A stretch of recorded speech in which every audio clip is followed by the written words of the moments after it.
I declare the Christmas season has officially begun. So there you go.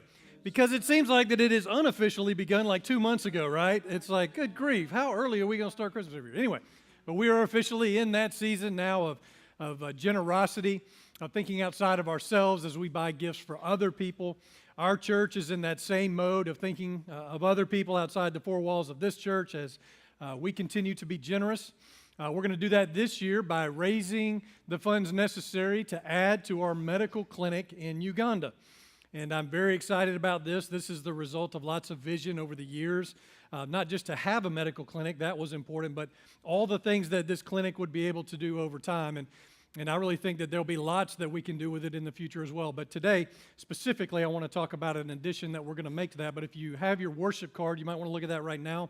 It'll be up on the screen, but it's really kind of small. So if you can't see that, then just pay attention. So here's the deal.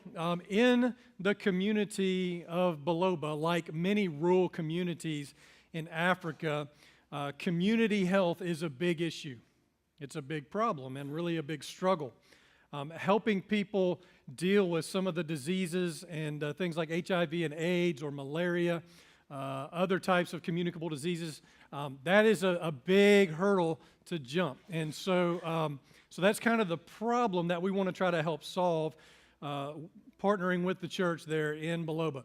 The reason that we would do this, as it's listed on the card, is just think about what Jesus said in Luke 9:2. He was sending the disciples out to do ministry, and he sent them to proclaim the kingdom of God and to heal the sick. And I can tell you that the clinic right now is doing this. When the folks from that area come to the Cornerstone Medical Clinic, two things are going to happen. They're going to be prayed for. Many times they're going to be presented the gospel, and they're going to be physically healed through medicine and doctors that are there. And so they do an incredible job of partnering those two things together. So we want to continue to make that happen in this community. So how are we going to do that? Well, we want to add a wing to the clinic. This is something that they asked us that they felt like was very important. A place where they could do community health education. A space that is just dedicated to that with resources and people who can come in and teach just basic understandings of health. HIV and AIDS is still a very real problem in that part of the world. And oftentimes it can be dealt with just through education. Also, malaria is something that is, we simply handle it through a pill that we take before we go over there, and we don't have that struggle. Oftentimes they don't have access to those types of resources, but sometimes just education can help with that. Or prenatal care. Something, again, that we take for granted here, but for them, they don't have, somebody that they can go to, a doctor who walks with them all the way through that process, and oftentimes there are complications that could have easily been overcome just through education, and oftentimes infants will die as a result of just a lack of understanding how to take care of yourself as a woman while you're pregnant with a child.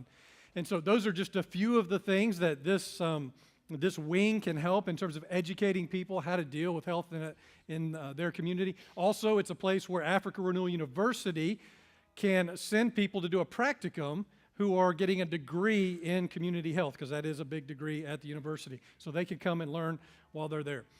So, all of that to say, this is an important addition to the clinic, and it's really just as important as what the doctors provide, what the medicine provides. It is really the preventative wing of this. It will keep people from having to come back to the clinic, right?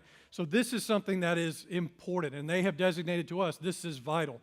And when you go over there, when you talk about what's a way that we can help people physically in this community, they all say community health. If we could just get to people, if we had a place and a space where they could come and we could teach, man, it would help so much. So that's kind of the deal. That's what we're talking about. The amount to get this built is $30,000, which by U.S. construction standards is nothing, But so through this month, how are we going to raise $30,000 to make this happen? Well, I kind of broke it down like this. I'm like, if we have about 500 people any given Sunday here on a Sunday morning who attend worship, that's about $60 a person or $120 a couple. That's like, to put it in my terms, that's a few pizzas this month. That's like a shirt. I think about what $60 is. It's like, it's nothing, Maybe this is an opportunity for us to say, we're not going to do those kinds of gifts this year. A lot of gifts that we give or that we get are not changing our life. But what we can do through gifts like this is change a whole community by changing people's lives physically and spiritually. So I love it. I think it's a great opportunity for our church. I think it's a great opportunity to see more happen in that community. So I just want to offer that to you. There are ways to give through the website. You can write a check and just designate that a Christmas gift if you're going to give that. Lee Cadden will talk a little bit more about that at the end of the service today. But just wanted to present that to you so you kind of, here's where we're going through this month. We'll talk more about it. I am certain that we're going to do this because this series is called A Certain Christmas. Oh, there's my segue. So good.